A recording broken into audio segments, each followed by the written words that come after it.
Please এসো। এই হচ্ছে সায়ন্তনীর বাড়ি। একদম বাহ, বেশ সুন্দর। মানে আমার পুরনো একটা পুরনো একটা ইতিহাস একদম পুরো যা যা তুমি দেখবে এখানে আমার কবেকার পুরনো বাড়ি। এগুলো সব এগুলো হচ্ছে একদম আমার দাদু কিনেছিলেন এই বাড়িটা। আচ্ছা আচ্ছা, তো কত বছর আগের হবে এই বাড়ি? অন্তত 100, কারণ দাদু আরেকজনের থেকে কিনেছিলেন, তো 100 বছরের তো হবে। পুরোনো দিনের বিল, পুরোনো দিনের স্ট্রাকচার। এগুলো উপরের বা যে ঘরগুলো এখন থাকবে সেগুলো তো অনেক পরে হয়েছে। এখানে না বা নিচের যে ঘরগুলোতে এখন আম্মা থাকে সেখানে গরম, মানে গরমকালে গরম লাগে না, ঠান্ডা লাগে, একদম ঠান্ডা সব। হ্যাঁ, মানে প্রাকৃতিক এসি যাকে বলে। এগিয়ে যাই আমরা। হ্যাঁ হ্যাঁ, প্লিজ আসো। বাহ, দেখি। আচ্ছা,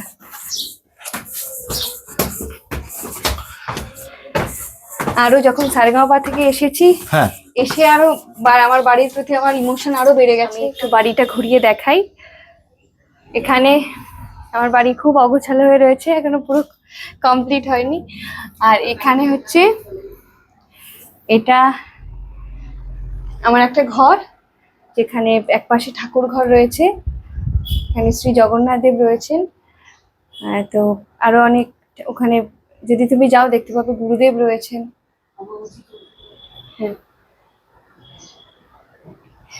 আর এই ঘরটা হচ্ছে এটা আমার মেনলি ঘর। মানে এখানে আমি গান বাজনা করি, আর এটা আমার মা বাবা সাজিয়েছে এরকম ভাবে যে যাতে আমি এই ঘরটাতে থাকতে পারি পুরো সময়টা ধরে। আর এখানে যে সব প্রাইজ বা বই যেগুলো আমি কোনো কম্পিটিশন থেকে জিতেছি, তো সেগুলো এখানে সবকিছু ওরা কালেক্ট করে রেখেছে। এইটা খুব স্পেশাল একটা কর্নার আমার ঘরের, কারণ এটা আমি ওখানে থাকাকালীন আমার মা বাবা এটা তৈরি করে আমাকে একটা গিফট দিয়েছে। তো এটা খুব স্পেশাল। এখানে সব হয়তো আমি বলতে পারবো না যে কোনখানে কবে কোনটা পেয়েছি, তবে অবশ্যই দেখতে পাচ্ছ আপাতত রিসেন্ট যেটা আমার জীবনের সব থেকে ইম্পর্টেন্ট, যেটা হচ্ছে জি বাংলা থেকে পাওয়া সরস্বতী মূর্তি রয়েছে আমাদের। আর এখানে যা অর্ধেক যে বইগুলো আছে অর্ধেকই সারেগাঁওপা থেকেই পাওয়া। এবং এখানে আরো সব এখানে অনেক পেন্টিংস রয়েছে, যেগুলো আমার কিছু ফ্যান্স বা যারা আমার গান পছন্দ করে তারা একে গিফট করেছে। এইটা রয়েছে ওখানে, ভেতরে কিছু কাগজে আঁকা রয়েছে। এখানে আমার একটা ছবি আছে, এটা হচ্ছে আমি অনেক ছোট তখন, মানে আমি কাপটা বিশাল, কাপটা ধরতে গিয়ে হয়তো মানে অনেক ওজন, তো সেটা আমার নজরুল গীতি গেয়ে আমি ফার্স্ট হয়েছিলাম এক জায়গায়। তো এটা সারাদিন এতটা কাপটা আমার পছন্দ ছিল যে সারাদিনই কাপটা নিয়ে বসে থাকতাম। এবার এই ঘরটা হচ্ছে যেখানে বসে আমি একটু গান বাজনা করি, আমি রেয়াজ করি, সবকিছু করি। তো এই ঘরে বসে আমি একটা গান শোনাতে চাই, তো আমি একটু গিটারটা বের করি, গিটারটা বাজিয়ে একটা গান শোনাই। এক সেকেন্ড।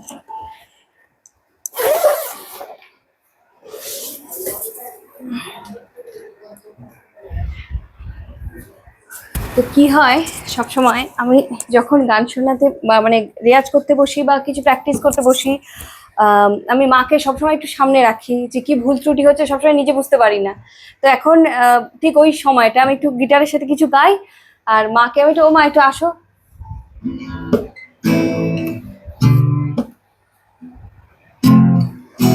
একটু একটা জিনিস শোনাবো, একটা গান শোনাবো, গিটার আমি নতুন তুলেছি। সবার আগে বলি প্লিজ এক্সকিউজ মি, কারণ আমি একদম নিউ লার্নার, আমি নতুন শিখছি। জাস্ট একটা ছোট্ট গান আমি তুলেছি গিটারের সাথে, শোনো। হ্যাঁ,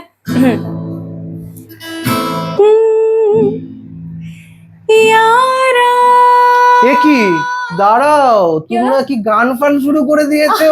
আর আমি এখানে তোমরা এসছি ইন্টারভিউ নিতে, আমি গান শুনবো না? কি করছে একটু দেখি। মা মেয়ে মিলে বসে চুপচাপ গান করা শুরু করে দিয়েছে, দেখো।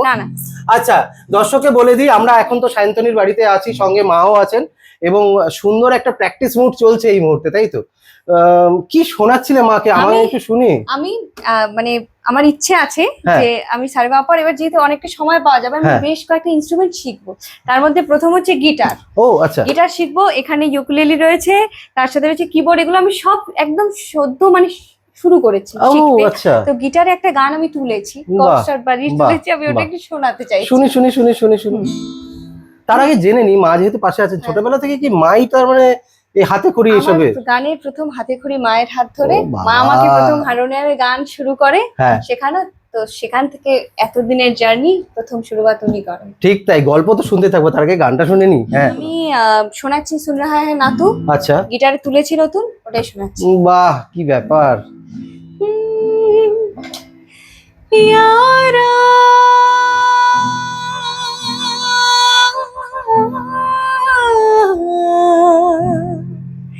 यारा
क्या बात क्या बात।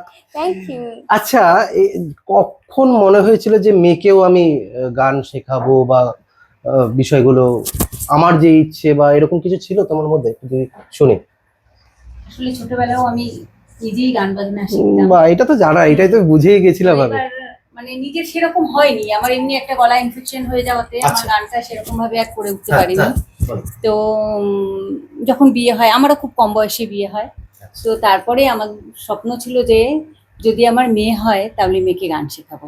ও, এই স্বপ্নটা তাহলে পূরণ হচ্ছে। হ্যাঁ, সেটা শুধু আমার স্বপ্ন নয়, ওর বাবারও ছিল একসাথে। আচ্ছা। ওর বাবা মানে কোথাও গান শেখেনি কোনোদিনও, কিন্তু ওর বাবা খুব ভালো গান গায়। বাহ। এবার তো সেই স্বপ্ন থেকেই মেয়েকে গান শেখানো, একদম ছোট বয়স থেকে 2.5-3 বছর বয়স থেকেই ওকে মোটামুটি হাতে খড়ি দেওয়া হয়েছে। মানে যখন হারমোনিয়াম হয়তো মানে হাতও যেত না, ওই তখন বসে বসে আস্তে আস্তে ধীরে ধীরে সারেগামা শিখিয়েছি ওকে। তারপর থেকে এবার বোঝাই যাচ্ছে যে সায়ন্তনীর হাতে খড়িটা কি ভাবে, এবং সূত্রপাতটাই একদম বাড়ি থেকেই। আমার মায়ের হাত ধরে প্রথম আর কি গান শেখা শুরু হয়। হ্যাঁ। আর আমার আম্মারও অনেক অবদান রয়েছে, আচ্ছা। কারণ আমার ঠাকুমার পরিচয় করাবো অবশ্যই একটু পরে। হ্যাঁ।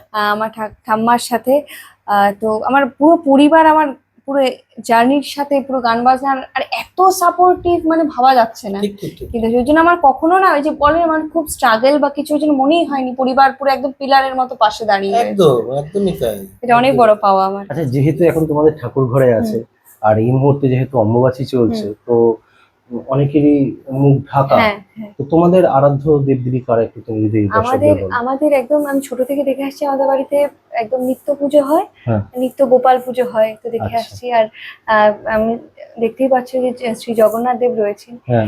তো আমাদের আরাধ্য দেবতা শ্রী জগন্নাথ দেবী এবং গুরুদেবও রয়েছে। আচ্ছা। গুরুদেব আমার মা মানে এবং আমিও যে দীক্ষা নেওয়া গুরুদেবের, তো গুরুদেব আর কি মানে আমাদের কাছে সবকিছু আর কি। আচ্ছা। তো এই নিয়ে আমাদের যখন গীতশ্রীর সাথে কথা হতো, আমরা আর কি গুরু বোন দুজন, যেহেতু গুরুদেবের দীক্ষিত। আমি দেখেছিলাম মানে একসাথে ও হাতে ইয়ে নিয়ে যাচ্ছে। গুরুদেব শ্রী শ্রী রাম ঠাকুরের আমরা ভক্ত। আচ্ছা। তো সে তারও মানে ছবি রয়েছে এখানে রাখা। সব মিলিয়ে আর কি আমার পুরো পুজোর দায়িত্ব সবকিছু আমার মা, আমার বাবা, আমার ঠাকুমা সবকিছু সামলায়। তুমি পুজো দাও? আমি পুজো দিই। তুমি কতটা? আমি খুব, আমি অনেস্টলি বলছি, আমি ভীষণ ঈশ্বরে বিশ্বাসী। আচ্ছা। আমি খুব ঈশ্বরে বিশ্বাসী। আমি কিন্তু আমি পুজো আচ্চা আমি করি না, আমি পুজো আচ্ছা। আচ্চা করি না। আমি মনে করি যে আমার কর্মে আমার ঈশ্বর আছে, আর আমি ঠিক। প্রতি মুহূর্তে আমি ওনাকে আমি গুরুদেবকে আমি অনেক কাছে মনে করি, আমার ঈশ্বরকে, জগন্নাথ দেব, সবাইকে, যাদেরকে আমি একদম ভয় পাই না। বাহ। আমি একদম মনে করি যে আমার মা বাবার মতোই আমার ঈশ্বর। তো আমি যদি তার থেকে কিছু চাই, বা আমি যখন রেয়াজ করি বা কিছু, যে আমি রেয়াজ করছি, এটা মানে আমি তোমাকে অনেক মানে তোমার বাহ। সাধনা করছি। আমার কাছে এরকম অনেকে অনেক কিছু খারাপ ভাবতে পারে, আমি সবার প্রতি শ্রদ্ধা রেখেই বলছি, আমার কাছে ঈশ্বর মানে আমার কর্ম। আমি অনেকে খুব ভালোবাসি, কিন্তু খুব ঈশ্বরের বিষয়ে আমি পুজো দিই না। আচ্ছা, এইগুলো তো গেল, আমি একটু তাহলে জিজ্ঞেস করিনি হুম। যে আমরা যখন ঠাকুরের প্রসাদ দেওয়া হয় হ্যাঁ। বা বিভিন্ন হ্যাঁ। রকম মিষ্টি থাকে, হুম। অনেক কিছু হ্যাঁ। ফল থাকে, ছোটবেলায় এরকম কোনোদিন হয়েছে যে গিয়ে খেয়ে ওই তো দেওয়া? আমি বলছি, লক্ষ্মী পুজো, হ্যাঁ, হ্যাঁ, লক্ষ্মী পুজোর নাড়ু, ওই যে মানে আমার এখন তো বড় হয়েছে, একটু বুঝদার হয়েছে যে না, এই ঠাকুর খাওয়ার আগে ঠাকুর প্রসাদ নিতে নেই। হ্যাঁ। ছোট যখন ছিলাম অত বুঝতাম না, নাড়ু হয়েছে আমি খাবো, উনি কি খাবেন, আমি আগে খাবো। মানে তখন এসে তখন মায়ের হচ্ছে টেনশন থাকতো, মা ঠাকুমার, যে বাচ্চার থেকে বাঁচাতে হবে কি করে আর কি। তখন ঘুমিয়ে টুমিয়ে আছি, তখন ঠাকুরকে খাইয়ে দেয়, তারপরে প্রসাদ করে তখন পাচ্ছি। নাড়ুর লোভ এখনো আর কি, মানে নাড়ু ছাড়া নাড়ু বাবারে, নাড়ু মোয়া লক্ষ্মী পুজোর জন্য সত্যি অপেক্ষা করে থাকে। একদমই তাই। আচ্ছা, যেহেতু ঠাকুরের সামনেই আছি, যদি দর্শকদের জন্য 1 লাইন 2 লাইন যদি ঠাকুরের কোনো গান হয়ে যায়। নিশ্চয়ই, হুম। বলো কৃষ্ণ বলো, বলো শ্যাম বলো, বলো কৃষ্ণ বলো, বলো শ্যাম বলো, বলো কৃষ্ণ বলো, বলো শ্যাম বলো, বলো কৃষ্ণ বলো, ঘন শ্যাম বলো। কৃষ্ণবাসী শুনলে পরে কি যে জ্বালা বুকে, না সইতে পারি কইতে পারি, শ্রাবণ দু চোখে রে, শ্রাবণ দু চোখে। বলো কৃষ্ণ বলো, বলো শ্যাম বলো, বলো কৃষ্ণ বলো, ঘন শ্যাম বলো। আমি আমি অর্ধেক সময় আমি যখন ছাদে আসি, ভোরবেলার সময়টা আমি বেসিক্যালি ছাদে এসে রেয়াজ করা পছন্দ করি খুব। আচ্ছা, হ্যাঁ, একদম পিন ড্রপ এক এক করে সাইলেন্স এক এক করে কিন্তু দর্শককে বলে দিই, হ্যাঁ, এক এক করে কিন্তু বেড়েছে। ব্যাপারগুলো উঠে আসছে। হ্যাঁ, হ্যাঁ, হ্যাঁ, আসলে এরকম ভাবে কখনো কেউ জিজ্ঞেস করেনি ঠিক উত্তর। ঠিক হ্যাঁ, ঠিক। হ্যাঁ, আরেকটা হচ্ছে যে যখন গরমকালে না, খুব যখন, এখন তো এসি টেসি হয়ে একটা ঠিক আছে ঠিক। অবস্থাটা ভালো তাও, কিন্তু যখন বাড়িতে এসি ছিল না বা খুব গরম পড়তো, তখন কি হতো, আমরা ছাদে সবাই মিলে একদম মাদুর নিয়ে চলে হ্যাঁ, আসতাম। এইটাই শুনতে, এইটাই দরকার ছিল, এটা খুব এটা যা কি মিস খুব করি মজা। এখন। হ্যাঁ, এখন শোয়া হয় না ছাদে, কিন্তু আমার খুব মিস করি যে সেখানে থাকতাম, ঘুমাতাম, আর সকালবেলা যখন উঠতাম মানে মশারি টশারি সব নিয়ে আসতাম, যেহেতু হ্যাঁ, সবকিছু টানিয়ে ঠানিয়ে ওই মুহূর্তটা, ওটার এখন অনেক বড় হয়ে গেছে, এখন বললেও বা সবাই হয়ে ওঠে না, কিন্তু ওটা এত স্পেশাল ছিল। আবার এক এক সময় এমন হতো যে ধরো ঘুমিয়েছি, হুম। মাঝরাতে হঠাৎ করে বৃষ্টি হচ্ছে, হ্যাঁ, তখন আবার সব গুটিয়ে গাটিয়ে বাড়িতে, কিন্তু ওটা দারুণ। এই ছোটবেলার স্মৃতিগুলো এগুলো রয়ে যায় না? ওটা রয়ে যায়, ওগুলো তো ক্রিয়েট করা যায় না। আমি ঠিক। এখন ক্রিয়েট করার চেষ্টা করছি, একটু ঠিক। বলি আরেকবার একটু চলো না ছাদে গিয়ে এসে। এখন কে এসি ছেড়ে ছাদে কে এসি ছেড়ে ছাদে থাকবে, শোবে না, তো সত্যি এখন তাই। তো ওইটা খুব মিস করি আমি। ভূত নিয়ে ফ্যাসিনেশন আছে? আমি খুব ভীতু মানুষ, আমি খুব ভূতে ভয় পাই। হ্যাঁ, ওই যে আমি না, আমাদের বাড়ির যারা ছেলেরা আছে, হ্যাঁ, আমার বাবা, জেঠু, ইভেন দাদু যিনি হ্যাঁ, নেই হ্যাঁ। এখন, তিনিও মানে, সেও যদি তার কখনো রাত্রিবেলা কোথাও যাওয়ার দরকার পড়ছে, সে উঠছে, সে আমার আম্মাকে টেনে এনে তখন যাবে। আমার মাও রাত্রে উঠছে বা হয়তো কাজে বেরোয় যখন ভোরবেলা, তখনও দেখছে, যখন যদি দরজা খুলে দেখে যে আলো ফোটেনি এখন, তখন মাকে দেখছি চলো আমার সাথে একটু বাইরে চলো, আমাকে এগিয়ে দিয়ে এসো।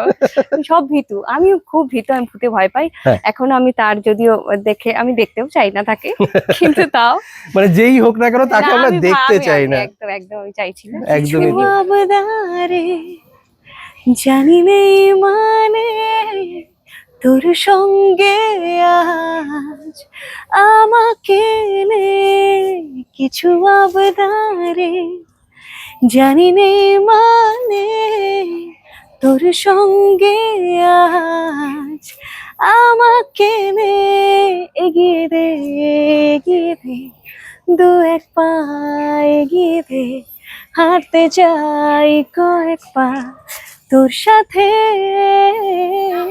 এগিয়ে দে এগিয়ে দে, দু এক পা এগিয়ে দে, হাঁটতে যাই কয়েক পা তোর সাথে।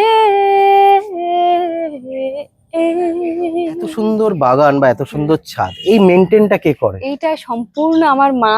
আচ্ছা, আমার মা ভীষণ গাছপালা, এখানে আমি ভীষণ ডালিম পছন্দ গাছ করে। দেখছি, কত আমার সুন্দর। সবকিছু এখানে যা যা দেখছো হ্যাঁ। সবকিছু আমার মায়ের একদম হাতে গোছানো, নিজের গাছগুলো সব নিজে পছন্দ করে আনা। বাকি মানে প্রত্যেক সময় মা যত শরীর খারাপই হোক না কেন, মা এসে আর কি গাছে জলে গাছগুলোকে বাঁচিয়ে রেখেছে। যে আরো ফুল টুল ছিল সব, হুম। সেগুলো মানে নষ্ট হয়েছে বা কিছু, কিন্তু আমার সুন্দর ফুল, সাদা ফুল হ্যাঁ ফুটে আমার আছে। এবার সিজন ফুল যখন মানে বিভিন্ন যখন ফুলের সময় আসবে শীতকালে, তখন সেগুলো আলাদা করে সেরকম লাগাবে। ব্লুমিং হওয়া কি হ্যাঁ, সুন্দর ওটা লাগে। আমার মায়ের খুব শখ। আমি সেরকম ভাবে জল ঠল দেওয়া হয়ে ওঠে না আমার, যেহেতু কিন্তু আমার মা আর কি তাহলে মানে পরিচর্যা বাচ্চা- পুরোটাই মা? পুরো মা, আচ্ছা, মানে মা আর কি বাচ্চাদের মতো আর কি এ করে কাজ। বাহ। চলো এই তো ছোট্ট বাবা, চলো। ছোটবেলাটা পাড়ায় কিরকম কাটতো তোমার? দুর্দান্ত, কারণ আমার কতটা বিচ্ছু ছিলে এটা আগে জেনে নি। আমি হ্যাঁ, কিন্তু দুষ্টু না, আমি দুষ্টু দুষ্টু বাচ্চা না? একদমই না আমি। আচ্ছা। যদিও আমার বাড়ি থেকে আমার মা বাবা কখনোই আটকাতো না। আমাদের পাড়ায় যে মন্দির আছে দুর্গাপুজোর সময়, যেখানে দুর্গাপুজো হয়, হ্যাঁ। সেখানে একদম দুর্গাপুজোর সময় মানে বাড়িতে ঢুকতাম, ছোট্ট ছিলাম তো, আমারই সেরকম জুটিয়ে নিতাম বেশ কয়েকটাকে। হ্যাঁ। সে বন্ধুকে ক্যাপ ফাটানো থেকে শুরু করে আচ্ছা। সব ওই পুজোর সময়টাই পাড়ায় বেসিক্যালি সবার সাথে থাকতাম। হ্যাঁ। তো দৌড় ঝাঁপি মানে কানামাছি খেলা থেকে শুরু করে যা হতো। আর আমার বাড়ি থেকে কোনো এও ছিল না, বাবা ছেড়ে দিত আচ্ছা, একদম। তো দুর্গাপুজোর সময় খুব মজা হতো, বাকি সময়টাকে আমি খুব শান্ত। আমি খুব মানে বেশি পাড়া করে- থেকে কোনো রকম নালিশ আসতো না বাড়িতে? না, এই না, জিনিসটা না, কোনোদিন এটা- হয় এটা- রে। এটা আমার আম্মা খুব গর্ব করে বলে হ্যাঁ। যে আমার বাড়িতে না কখনো না পাড়া থেকে বা কেউ কিছু, খুব মানে খুব খুব ভালো বেশ সুন্দর আচ্ছা। একটা পরিবার, কিছু নালিশ টালিশ আসেনি। বাড়িতে বাবা মা আম্মা এরা কি স্ট্রিক্ট ছিল? আমার আম্মা খুব স্ট্রিক্ট। ও। আর মা বাবা আমার প্রতি কখনো স্ট্রিক্ট নয় সেরকম, আর আমি সেরকম কিছু চাইও না যে এটা আচ্ছা। করতে দাও ওটা করতে দাও। আচ্ছা, ওই জন্য কিন্তু আম্মা খুব স্ট্রিক্ট যে আচ্ছা ঠিক আছে, বাড়িতে বন্ধু আসবে ওকে আমাকে আগে জিজ্ঞেস করবে বা কিছু। হ্যাঁ। হ্যাঁ, তো এইটা সম্পর্কে স্ট্রিক্ট, বাকি সবাই খুব এমনি। ধরো খেলতে গেছো, ঘুরতে গেছো, বন্ধু বান্ধব যারা এখন শুনছে তোমার গানের কথা, তারা কি বলে এখন শুনে? তারা তো মানে দেখা হলে? দেখা হলে তো আমার যারা বন্ধু বান্ধবদের সাথে দেখা হয় তাদের সাথে, তারা তো খুবই আনন্দিত। সবার আগে তারা অবশ্যই যেতে চেয়েও ছিল সারেগামাপার, এদের অনেককে নিয়ে গেছি, অনেক নিয়ে যাওয়ার সুযোগ হয়নি, হুম। কিন্তু তারাও খুব খুশি। কারণ তাদের সাথে অনেকের সাথে আমি আমার স্কুলের জীবনটা কাটিয়েছি, স্কুলে ঠিক, পড়েছি। ঠিক। তো তারা খুবই খুশি। তাদের হয়তো অনেকের বিয়ে হয়ে গেছে এখন। হুম। তো ভালোই লাগে, দারুণ লাগে। সে বন্ধুরা আবার এখন যখন দেখা হয়, অন্যভাবে দেখা হচ্ছে, খুব ভালো লাগছে। একদমই তাই। গল্প শুনতে থাকবো, আমরা একটু রাস্তায় যেতে যেতে হাঁটতে হাঁটতে চলো, আমরা গল্পটা করি। চলো, এই চলো। গলির মধ্যে কোনো স্মৃতি আছে তোমার? তো এত সুন্দর একটা আমার- ছোট্ট নর্থ কলকাতার গলি দেখতে পাচ্ছি। বিষয়টা হচ্ছে কি, হ্যাঁ। আমি হচ্ছে খুব বোরিং, কিন্তু আমি যে আচ্ছা। খুব বাড়ি থেকে বেরিয়ে যাচ্ছি। হ্যাঁ। আমার বাড়ি থেকে বেরোনো বলতে এই যে এটা এইটুকুনি হচ্ছে- সারা- এই যে, সারা- এটা হচ্ছে হ্যাঁ। আমার যে বেস্ট ফ্রেন্ড হ্যাঁ। মানালি। হ্যাঁ। আমরা ছোটবেলা থেকে এই যে এইটুকু। আচ্ছা, এইটুকু। মানালি আছে। আচ্ছা, এখানে হচ্ছে হ্যাঁ। দেখিয়ে দিই যে আমার বাড়ির হচ্ছে দৌড় এইটুকু। এখান থেকে এই যে গণেশ দার বাড়ি মানে মানালির বাড়ি, আচ্ছা, আর হচ্ছে এখান থেকে এই বাড়ি। ওকে। আর কোথাও নড়তাম চড়তাম না আমি। এখান থেকে এইটুকু আমার খেলার সাথী ছোটবেলা থেকে। হ্যাঁ। সবাই খেলে ধরে আবার নিজের বাড়ি চলে আবার নিজের বাড়িতে আবার চলে নিজের আসবে। বাড়িতে। ব্যাস ব্যাস, এইটুকুনি দৌড়। অনেকক্ষণ গরমে ঘোরাঘুরি করেছি আমরা, একটু শান্তিতে বসি এবার। হ্যাঁ, হ্যাঁ, আসো, ঠিক আছে। আমি উঠে পড়ি। যাবো। মজার আড্ডার মধ্যে ছিলাম, অনেকক্ষণ অনেক কিছু গল্প করছিলাম, ঠিক আছে। তো ওর থেকে অনেক কিছু জিজ্ঞেস করছিলাম, শুনছিলাম। তা এবার আসে আপনাদের কাছে, সায়ন্তনী ছোটবেলাটাই চলে যায় একদম, ঠিক আছে। তুমি যেহেতু আমরা বলেছো যে তুমি প্রথম থেকেই এখানেই তোমার জন্ম, এখানেই সমস্ত কিছু স্কুলিং হ্যাঁ। যাবতীয়। এবার যদি যাই আমি স্কুলের দিকে, তো স্কুলে কি নিয়ে পড়তে তুমি একটু শুনি। আমি মানে পরে পড়েছি, আমি ইংলিশ অনার্স নিয়ে গ্রাজুয়েশন কমপ্লিট করেছি। আচ্ছা, তার আগে আমার 12-এ আমার স্ট্রিম ছিল হচ্ছে eco science, economics, geography, mathematics আর বাংলা, ইংরেজিতে যেরকম কমন সাবজেক্ট যেগুলো থাকে। হ্যাঁ। তো এই নিয়ে পড়েছি। আর আমি বঙ্গবাসী কলেজ থেকে আচ্ছা, গ্রাজুয়েশন কমপ্লিট করেছি। আর বললাম তখন তো বললাম হ্যাঁ, আমি হ্যাঁ। কেভিআর গার্লস হাই স্কুল থেকে, মানে ছোটবেলায় স্কুলিংটা আমার ওখানে। কলেজ লাইফ কিরকম ছিল একটু? এই কলেজ লাইফ না, মানে বিষয়টা হচ্ছে আমি কলেজে অর্ধেক সময় যাওয়া হতো না আমার। আচ্ছা, আমার মানে কাইন্ড অফ ডিস্টেন্সেই পড়েছি আমি আচ্ছা। কলেজে। এটা কি গানের জন্য? গানের জন্য মানে ওই জন্য করতে হয়েছে গানের জন্য। আর স্কুলটা হচ্ছে আমার যেহেতু সবসময় আমি গান বাজনার জন্য না সকলের থেকে একটু বেশি আদর পেয়ে এসেছি। সেটা স্কুলে একটা আলাদা মজা। এবার স্কুলেও অ্যানুয়াল ফাংশন হতো, এবার বিভিন্ন টিচার্সরা মানে তার জন্য একটা আলাদা ভালোবাসতেন, ওটা বুঝতে পারতাম আমি। সারেগামার সেটেও আমার স্কুলের টিচাররা গেছিলেন, তো সেটা খুব স্পেশাল ছিল আমার জন্য। আর হচ্ছে এই যে বিভিন্ন সরস্বতী পুজোর প্রোগ্রাম হোক, সবকিছু হোক, তো সবেতে এই প্রোগ্রাম গুলো করা কোন বয়স থেকে হয়েছে তোমার? একদম আমি তো যে স্কুলে পড়েছি আর সেখানে ক্লাস 1 থেকে পড়েছি। স্কুলে সবসময় গান বাজনা যখন করেছি, তো তার জন্য একটা এক্সট্রা একটু কেয়ার পেয়েছি। দিদিমণিরা খুব ভালোবাসতেন আর আমাকে আলাদা করে চুজ করে দিতেন যে আচ্ছা এই প্রোগ্রাম অ্যানুয়াল ফাংশনের জন্য কি গান গাইছি আমি, সেটা আগে থেকে রিহার্সাল। আর তার জন্য ভালো একটা বিষয় হতো যে আমি কিন্তু খুব ভালো স্টুডেন্ট ছিলাম, সেটা আমি বলছি না, কিন্তু এটা ওই যে হয় না যে স্কুলের ফাংশন থাকলে তার আগে রিহার্সালের জন্য কি হয় ক্লাসগুলো বাঙ্ক হতে থাকে। সেটা একটা আনন্দের বিষয় যে ওকে টিফিনের পর না আর ক্লাসগুলো করতে হবে না, রিহার্সাল করে বাড়ি যেতে পারবো বা কিছু। তো এটা একটা সব বন্ধুরা মিলে শুধু তো রিহার্সাল হতো না, হাসি মজা সব হতো, এটা খুব মনে পড়ে এখন। একদমই তাই, যতই বড় হবে কলেজের কথা, স্কুলের কথা, এগুলো কিন্তু মনে পড়ে। তারপরে পড়াশোনা নিয়ে কতটা ভাবনা চিন্তা করেছো? তারপরে গ্রাজুয়েশন, আমার বাড়ি থেকে যেহেতু কখনো কোনো প্রেসার ছিল না যে চাকরি বাকরি করতে হবে বা হায়ার এডুকেশনের জন্য, অবশ্যই চেয়েছিলেন যে আমি গ্রাজুয়েশনটা কমপ্লিট করি। আর তারা বলেছিল যে সম্পূর্ণ আমার উপর আমি যা করতে চাই।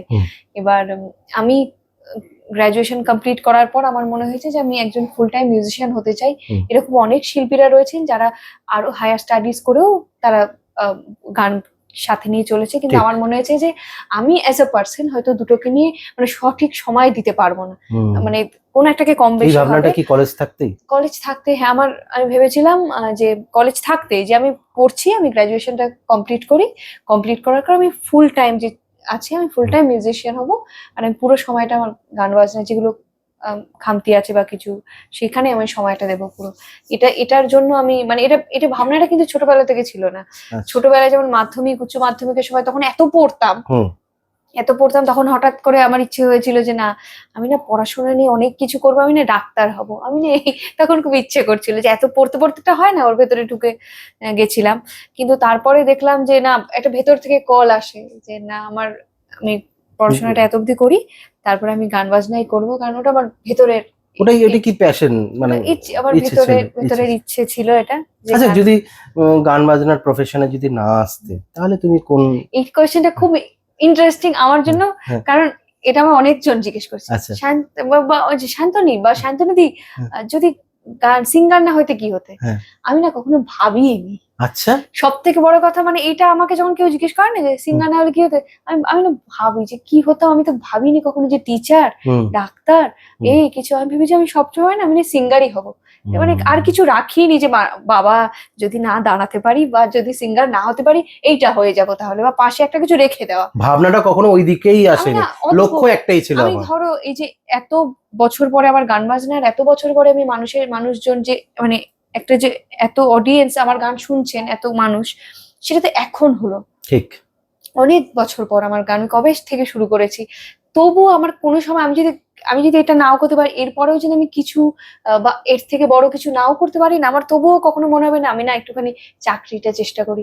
সেটা আমার বাড়ির কোনোদিন আমাকে বলেনি যে বাবা ঠিক আছে গান তো ঠিক আছে, বাই প্রফেশন তুমি কি করছো, এই প্রশ্নটা থাকে অনেকের আসে, কিন্তু শিল্পী জীবনে এটা খুব করেছে না। ঠিক আছে গান বাজনা তোমার তো ঠিক আছে, বাকিটা কি করছো, রোজগার পাতির দিকে কি করছো। ওরা কখনো আমাকে কি কোনো দিকে জোরজার করেনি, আমার পড়াশোনায় খুব সাপোর্ট করেছে, কিন্তু তা সত্ত্বেও ওরা চেয়েছে যে আমি একজন ভালো সঙ্গীত শিল্পী হই। আমার ওই জন্য আমার ওই সাপোর্টটা পেয়েই হয়তো ফ্যামিলি সাপোর্টটা সবথেকে বড় ম্যাটার। আমার পরিবার সবসময় পাশে ছিল, তাই আমার এখনো মনে হয় যে আমার হয়তো আমি ভালো শিল্পী হতে পারবো, আমার হয়তো আর কিছু চারপাশে কিছু না রাখলেও চলবে। একদমই তাই। শান্তনী, এটা কি আছে তোমার হাতে? এটা সার্টিফিকেট আমাদের প্রথম অডিশনের, যেটা আমি অন্বেষাদির সামনে দিয়েছিলাম। আচ্ছা, তো সেইটাই আর কি প্রথম রাউন্ডটা ক্লিয়ার করার পর আমাদের এটা না ক্লিয়ার করান, এটা সবাইকে দেওয়া হয়। তো এটা এখনো রয়েছে, এটা খুব স্পেশাল। এবং তার সাথে সাথে দেখা যাচ্ছে এখানে অনেক প্রাপ্তির ঝুলিতে অনেক কিছু আছে, অনেক ছবি যেগুলো তুমি হ্যাঁ, সব বলছিলে। রয়েছে এখানে। যারা আমার গান পছন্দ করেছেন সকলে আমাকে উপহার দিয়েছে হ্যাঁ। আর কি, আমার বিভিন্ন তাদের আর কি পছন্দের ছবি আমার, হ্যাঁ, সেগুলো বাঁধিয়ে তারা দিয়েছে। এবং আরেকটা জিনিস আমি শুনেছিলাম শেষ দিনে নাকি, হ্যাঁ, হ্যাঁ, চিঠি। সেই চিঠিটা কোথায়, চিঠিটা সেই কোথায়? চিঠি আমি দেখাচ্ছি, হ্যাঁ, এই যে সেই চিঠি এখানেই ছিল। আচ্ছা, এই যে এটা খুব প্রাইভেট যদিও, হ্যাঁ, এটা খুব ইমোশনাল হয়ে লেখা, তো এটা লিখেছেন আমাকে গীতশ্রী। হ্যাঁ, ও প্রচন্ড মানে আমি নেওটা আচ্ছা, ওখানে থাকাকালীন খুব এ করে এই মানে ওই আর কি, যেমন একটা বাচ্চা মায়ের আঁচল ধরে থাকে, হ্যাঁ, তো হ্যাঁ, ওই আর কি খুব ন্যাগিং আর কি। আচ্ছা, তো হ্যাঁ, সেই আর কি তার লেখা চিঠি আমাকে যে ছেড়ে চলে সবাই আলাদা করে দিচ্ছে এটা দুজন, শেষ দিনে দেওয়া শেষ দিনে দেওয়া ছোট্ট চিঠি।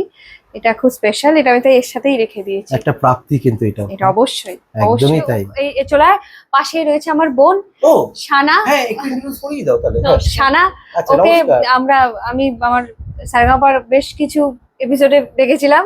সানা রয়েছে, চলো এবার আমরা শুরু করি। সানার ব্যাপারটা একটু শুনি। সানার ব্যাপার হচ্ছে এই যে আমাদের যে মুখার্জি পরিবারের হ্যাঁ। গল্প হয়, আপনারা দেখতে পেয়েছেন কুচুটে কুসুম প্রমি হ্যাঁ। অভিনয় করছে, আমি আবিরদা। এই গল্পটা হচ্ছে আমরা ছোটবেলায় খেলতাম খুব, Okay. বড় বউ মেজ বউ ছোট বউ, হ্যাঁ। সেটার ক্যারেক্টার হচ্ছে আমি আর সানা লিখতাম। আচ্ছা, এবার সেই ক্যারেক্টার গুলো আমরা প্লে করতাম ছোটবেলায়, তো এইখান থেকে ইন্সপায়ার্ড হয়ে আমি সেটা গিয়ে সারেগামাপার মঞ্চে ফুটিয়ে তুলেছি। এবং সেই ব্যাপারটা কিন্তু রীতিমতো বেশ ভাইরাল, লোকে দেখে বেশ বেশ মজা লোকজন হয়েছে। দেখছে, মানে আমায় চিনতে পারছে না, আমার অডিয়েন্স বলছে আরে বড় বউ না। সত্যি তাই। আমি তো আমরা শুনছি, সমস্ত কিছু জানতে পারছি, সবই ঠিক আছে, পড়াশোনাও শুনলাম, কিন্তু কাছের মানুষটির ব্যাপারে একটু শুনবো। এত কিছু তো শুনলাম, এই বলো কেউ না। কোনো মানুষ আছে যে কাছের মানুষ বা কেউ কোনোদিন এসে হাতে চিঠি ধরিয়ে দিয়ে চলে গেছে, না, না, এরকম সে কোনো তো- এক্সপেরিয়েন্স?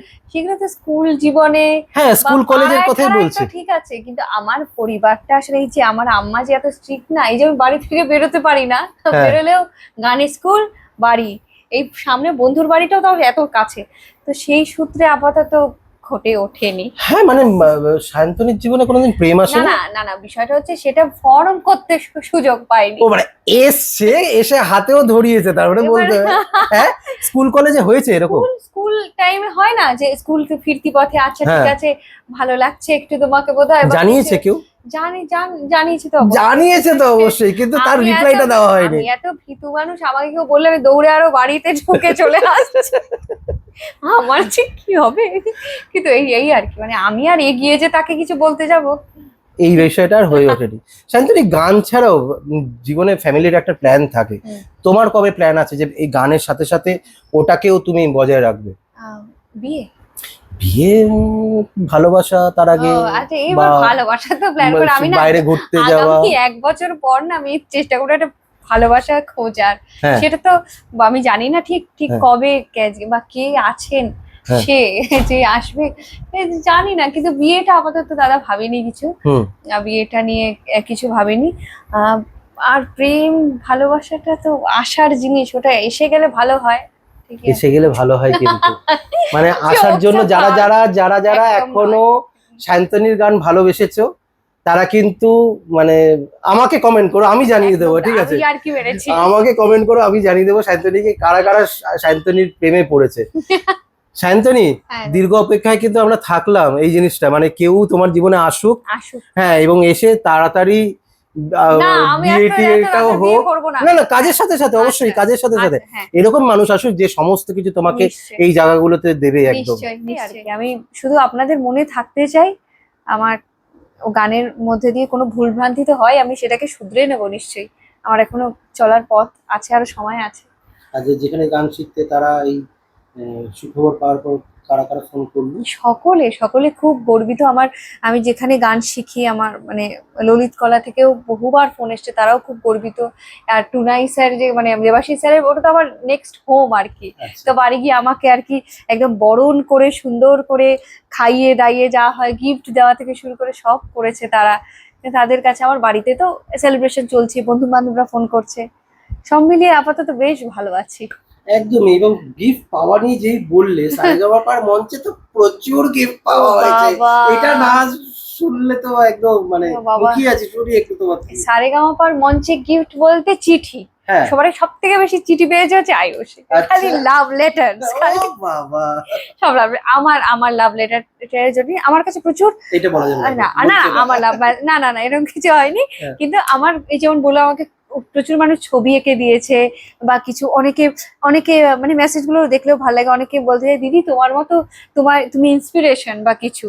হ্যাঁ, তো সেটা এখন এত এত মানুষ বলছে, কেউ হয়তো সামনে দেখা হচ্ছে দেখে আমার বাড়িতে পর্যন্ত চলে এসছে কিছু মানুষ, যে একটা মেয়ে, একটা বাচ্চা মেয়ে এসছে, সে এসে কেঁদে ফেলছে বা কিছু করছে, এগুলো তো মানে কোথায় আমি কল্পনাই করতে পারি না, এগুলো তো ঘটছে এখন, এটা খুব ভালো লাগছে আমার। প্রাপ্তির ঝুলিতে তো আরো আছে, এগুলো তো হলো চিঠি, কিন্তু তার সাথে সাথে অনেক কিছু আমরা দেখেছি, হ্যাঁ, মানে gift ডেনভার সব থেকে বেশি, মানে 9 বার তুমি পেয়েছো। হ্যাঁ, এবার হচ্ছে এটার মানে আমি যে 9 বার ডেনভার পেয়েছি, এটার সব থেকে বড় কৃতিত্ব হচ্ছে আমার, মানে যারা হচ্ছে আমাদের ড্রেসিং যে টিমটা ছিল, ড্রেসার টিম আর হেয়ার, আমাকে সাজাতো যারা, মোস্ট স্টাইলিশ পারফর্মার আমি পেতাম, কারণ আমার এমন সাজিয়ে দিত না যে ওর পরে মঞ্চে গিয়ে দাঁড়ালেই মনে হতো ওকে ঠিক, কে আমায় আর পায়, এরকম ঠিক মনে হতো। তো ওই জন্য এটা যে, আর গানগুলোও যে পেতাম, এত মজা করে গাইতাম। তো ডেনভারের জন্য আমি যেটা পেয়েছি গিফট, ওটা খুব স্পেশাল, ওটার জন্য আমি রূপো পেয়েছি, 5 লক্ষ টাকার সমমূল্যের রূপো।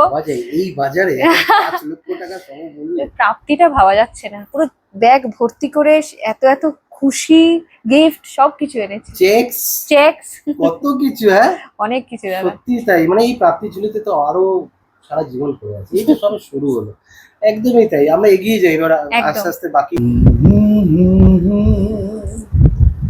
হাসিনা সে यूं मुलाकात हो गई, फिर क्या हुआ ये ना पूछो, कुछ ऐसी बात हो गई, एक अजनबी हसीना से यूं मुलाकात हो गई, फिर क्या हुआ ये ना पूछो, कुछ ऐसी बात हो गई। অসাধারণ অসাধারণ। আর এরকমই সন্ধ্যের এক আড্ডায় আমরা চলে এসেছি সায়ন্তনীর বাড়িতে এবং পুরো পরিবারের সাথে। সায়ন্তনী, কারা কারা আছেন একটু সবাইকে যদি ইন্ট্রোডিউস করে দাও। পুরো পরিবার রয়েছে আমার সাথে, রয়েছে আমার জেঠু, আমার সাথে রয়েছে আমার জেম্মা, আমার সাথে রয়েছে আমার আম্মা, রয়েছে আমার ভাই, আর আমার মা, আমার বাবা, আর একজনই শুধু এখানে নেই আপাতত, সানা। সানা আমার বোন, ওকে ও আপাতত নেই, তো ওকে দেখাতে পারলাম না। বাকি পুরো পরিবার আমার পুরো সাথে পরিবার রয়েছে। একসাথে আছে। কতটা আনন্দ?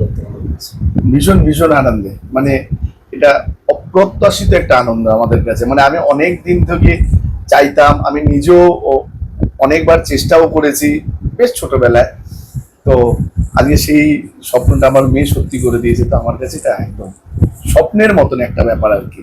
আমি খুব খুশি, খুব। মানে অনেক ছোটবেলার স্বপ্ন, সেটা মেয়েকে দিয়ে আমি নিজে ছোট থেকে গান গাইতাম, হয়তো খুব প্রফেশনালি আমি শিখতে পারিনি, আচ্ছা, কিন্তু সেটা আমার মেয়ে আমাকে পূরণ করেছে। গল্পের ছলে কিন্তু আমরা শুনতে পেয়েছি যে অনেক প্রচেষ্টা, অনেক চেষ্টা, এবং ছোটবেলা থেকে হাতে খড়ি যাবতীয় বিভিন্ন জায়গায় নিয়ে যাওয়া, সমস্ত কিছু, মানে কি বলবো তুমি, মানে সম্পূর্ণ ক্রেডিটটা যায় ওর মায়ের ওপরে। ওর মাই ছোটাছুটি করেছে আর আমার মা আর কি। শুধু আমি যেমন তোমাকে বলছিলাম যে এই যে অডিশন গুলো যেগুলো হয়, যে লাইনের পর লাইন, মাঝরাত থেকে লাইন, সেই লাইনে আমার জেঠু, আমার বাবা, সেই লাইনে একদম সবাই, আমার পরিবার প্রচন্ড রকম ভাবে আমার সাথে, তো তারাও লাইনে দাঁড়িয়েছে। এবার সকালবেলা আমি, মা আর আম্মা আমাকে নিয়ে আমরা একসাথে অডিশন দিতে যাচ্ছি, তখন হয়তো জেম্মা বাড়িটা সামলাচ্ছে, বাকি পরিবার ইনভলভ। মানে ছেলে আমার তখন ছোট, তখন ওর জেম্মার কাছে রেখে রেখে আমি দুধের বাচ্চা, তাকে রাত জেগে জেঠু বাবা লাইন দিত, এবার পরে সকালবেলা আমরা চলে যেতাম, আমরা তিনজন।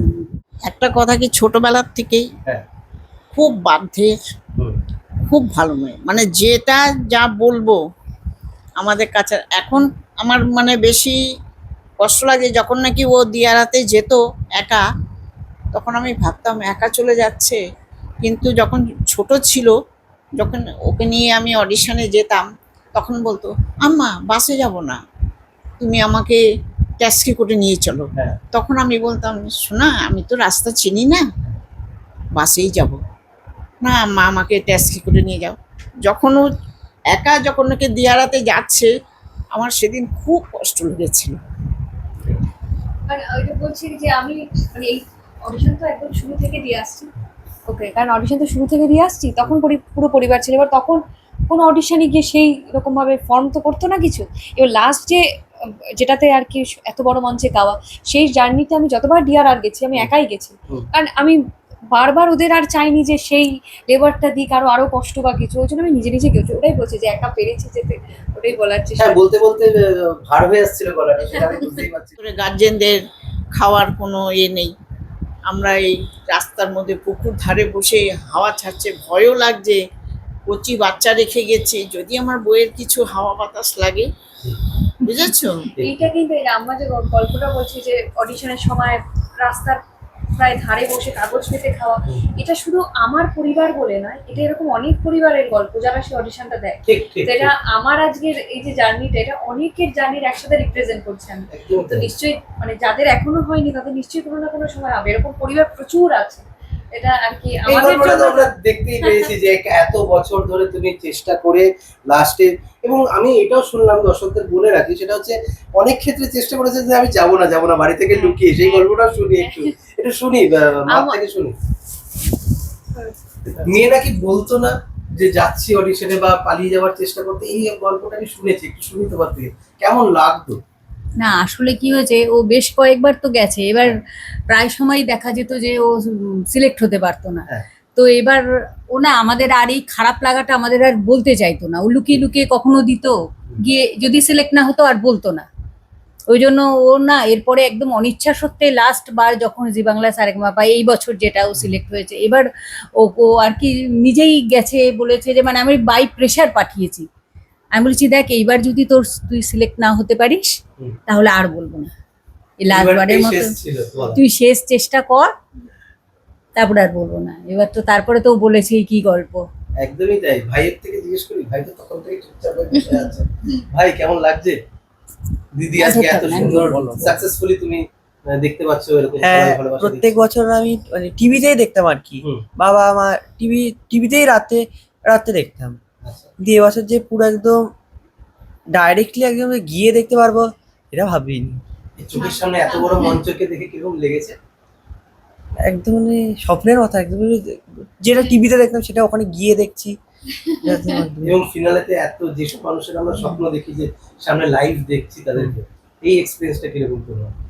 হ্যাঁ সেটা অসাধারণই ছিল, মানে সামনে টিভিতে যাদেরকে দেখি প্রত্যেক দিন সিরিয়ালের পর্দায়, প্রত্যেক অভিনেতাদের যারা দেখছি তাদের সামনে থেকে এসে বসে যাচ্ছে, তারা সামনে থেকে যাতায়াত করছে, এরকম তো একটা থাকে, এটাতে কি করে। একদম একদম। আচ্ছা, আপনার কাছে একটু চলে আসি, সেটা হচ্ছে যে পরিবার সামলানো এবং সবাই যখন চলে যেত পরিবার সামলানো, ছোট কতটা কষ্টের ছিল একটু শুনি। না আমার কষ্ট লাগতো না। হ্যাঁ। মানে আমি জানি কষ্ট ভালোবাসা সব মিলিয়ে মিশে হ্যাঁ। যে জানি এই পরিবার তো আমারই। ঠিক তাই। মানে ওরা যে কাজেও যেত, আমি বাড়িতে সেইভাবেই জানি যে এখানে একজন না থাকলে তো হবে না। আমি ওই জন্য মিলেমিশে আমি পরিবারের কাজটা আমি নিজেই মানে সামলে নিতাম। মানে কোনো আমার হতো না, দুঃখ হতো না, আমার আনন্দই লাগতো। মানে ওর আজকে এত দূর জার্নির পিছনে কিন্তু প্রত্যেকেরই হাতটা আছে, কিন্তু মানে সেটা বাড়ি হোক, সেটা তোমরা গিয়ে হোক, সমস্ত সবারই হাত আছে। মানে আমরা মেন্টালি কতটা রিল্যাক্স থাকতাম, হ্যাঁ। মানে পুরো টোটাল এফোর্টটাই ওর দিকেই যেত। ঠিক কারণ তাই। আমি জানি যে ওর যে ছোট ভাই খুব ছোট, হুম। তো আমি জানি ওর কোনো অসুবিধা হবে না, ওর জেম্মার কাছে আছে, মানে আমার থেকেও ওর কাছে ভালো থাকে আর কি। এরকম ছোট থেকে ওর সঙ্গে সঙ্গে আমাদের অনেক জায়গায় যেতে হয়েছে, তখন পুরো আমার সংসার পুরো সামলেছে একাই, তারপরে মা বিশাল অবশ্যই ব্যাপার, সাথে ছিল। হ্যাঁ, বিশাল ব্যাপার। যে মানুষটার কথা না বললে না, তিনিও লাইন দিয়েছেন এখানে চুপচাপ ধরে তখন শুনছেন। এটা জেঠুর থেকে শুনে, জেঠু এই লাইন দেওয়া এত রাত অব্দি এই মেয়েটির জন্য এত কিছু করে, তোমার সঙ্গে গল্প কতটা মানে এনার্জি দিতে, মানে কতটা এনার্জি লাগতো তোমার, কতটা কষ্ট হতো, এবং তার সাথে ভালোবাসাও তো আছেই। যা যা কষ্ট হয়েছে হ্যাঁ। এই সারেগামা পাতে ও যতটুকু যা রেজাল্ট করেছে হ্যাঁ। পুরোটাই উসুল হয়ে গেছে। এটাই তো বাস্তব। এতদিনের জার্নি, যা এতদিনের কষ্ট কষ্ট হয়েছে। সত্যি তাই। হ্যাঁ। মানে আর তখন আর ওর কষ্টটা ক্ষেত্রেও সেটা হচ্ছে কষ্ট মনে ওর হয়নি। ক্ষেত্রেও হচ্ছে ও যা পরিশ্রম করেছে তার রেজাল্ট পেয়েছে। একদমই তাই। অসাধারণ একটা ব্যাপার হয়েছে। সবার কিন্তু মান রেখেছে কিন্তু। সবার মান আমাদের রেখেছে। সকলে- এটার জন্য আমি অনেক ধন্যবাদ জানাবো জি বাংলা সারেগামাপাকে, মানে আমাকে একটা সাদা মাটা মেয়েকে তার জায়গাটা প্রমাণ করতে দেওয়ার জন্য। এই যে আজ সকলে এত খুশি, আমরা পরিবার সবাই একসাথে বসে রয়েছি, আমাদের এই লাস্ট 10টা মাস স্বপ্নের মতো কেটেছে, মানে আমাদের বাড়িতে উৎসবের মতো আর কি প্রত্যেকটা একদম, দিন। একদম। তো এটা তো যদি মঞ্চটা না থাকতো সম্ভব হতো না। অনেক অনেক ধন্যবাদ জি এখনো বাংলার জানাই জি মঞ্চের জন্যই না আমাদের বাড়িতে মানে একদম রেগুলারই মানে উৎসব হচ্ছে, উৎসব হচ্ছে। একদম নতুন করে যেন একটা আলাদা উন্মাদনা, কি বলবো সবাই। সত্যি তাই, মাকে সত্যি বলছি তাই। মা আজকে যাচ্ছি, এই গান হচ্ছে, শুটিং হচ্ছে, কখনো মাকে ডাকছে। আর আমাদের ফ্যামিলি মানে প্রত্যেক ফ্যামিলিকেই বলছি এত সম্মান দিয়েছে জি বাংলা, মানে প্রত্যেককে আলাদা করে তুলে ধরেছে, মানে কিছু বলার নেই। যার জন্য আমরা জি বাংলার কাছে অনেক কৃতজ্ঞ একদম। যে এক সাধারণ মেয়ের অসাধারণ হওয়ার গল্প এটাই। ওরে ছেড়ে দিলে সোনার গো আমরা আর পাবো না, আর পাবো না, তোমায় হৃদ মাঝারে রাখিব, ছেড়ে দেব না, তোমায় হৃদ মাঝারে রাখিব, ছেড়ে দেব না। সবাই ওরে ছেড়ে দিলে সোনার গোরার পাবো না, খেপা ছেড়ে দিলে সোনার গোরার পাবো না, না না ছেড়ে দেব না, তোমায় হৃদ মাঝারে রাখিব, ছেড়ে দেব না, তোমায় বক্ষ মাঝে রাখিব, ছেড়ে দেব না। যা বাত! এরকম যদি সন্ধে হয় তাহলে কার না ভালো লাগে। অনেক শুভেচ্ছা তোমাদেরকে, Thank you, অনেক thank শুভেচ্ছা, you. অনেক কিছুই শুনলাম তোমাদের থেকে গল্প, কিন্তু যে জিনিসগুলো না জিজ্ঞেস করলেই নয়, এত কিছু, এত পাওনা, এত কিছু, এরপর কি? এরপর হচ্ছে যেহেতু মা বাবার ইচ্ছে ছিল একটা রিয়ালিটি শোতে যাওয়া বা কিছু, সেটা কমপ্লিট হলো। এবার আমার ইচ্ছা আছে আমার নিজের গান নিয়ে কাজ করার। অবশ্যই ছবিতে গান গাওয়ার ইচ্ছে তো সবারই থাকে, প্লেব্যাক আমারও ইচ্ছে আছে, তা এছাড়াও ইচ্ছে আছে আমি নিজের কিছু অরিজিনাল গান, যেগুলো আমি নিজে কম্পোজ করতেও ভালোবাসি, এবং আমি নিজের কিছু গান মানুষের কাছে আনতে চাই। যে এত একটা জি বাংলা আমাকে যে একটা হিউজ অডিয়েন্স দিয়েছে, একটা এত গান শোনার মানুষ দিয়েছে, সেগুলোকে জানতে আমি সাথে নিয়ে চলতে পারি, তারা যেন এবার আমার যেমন নিজের তুমি গান। বলছিলে যে আমি প্রথমে যখন করতাম আমাকে 13 জন 14 জন হ্যাঁ। দেখতো, তার বেশি দেখতো না। না তার যে এবারে যে এত মানুষ আমার গান পছন্দ করে, তাদেরকে আমি এবার একটু নিজের গান শোনাতে চাই। আমার নিজের গান কি কোনো লেখা আছে? নিজের গান আছে, আপাতত আসছে, এখনো রেডি হয়নি। এখনো ready হয়নি। Scratch কি পাবো আমরা? একটা পাবো, এক লাইন উম, আচ্ছা একটা শোনাচ্ছি। এক্সক্লুসিভ, কিন্তু আসার আগেই আমরা পাবলিশ করে দিচ্ছি। जय हो शंकरा, जय हो शंकरा, जय हो शंकरा, नमो शिवा शिवम, शिवा शिवम, शिवा शिवम, शिवा शिवम। तेरे प्यार में हूँ बेखबर, पुकारो हर पहर, तेरे प्यार में हूँ बेखबर, पुकारो हर पहर, काल से न डरे तू ही महाकाल, शंभु नाम तेरा गाऊं बार बार, शिवा शिवम, शिवा शिवम, शिवा शिवम, शिवा शिवम। क्या बात! ভাই Thank কেউ you. কপিরাইট কিন্তু এটা সাহিত্যিক copyright, কেউ কিন্তু আমি দেবো না কপিরাইট।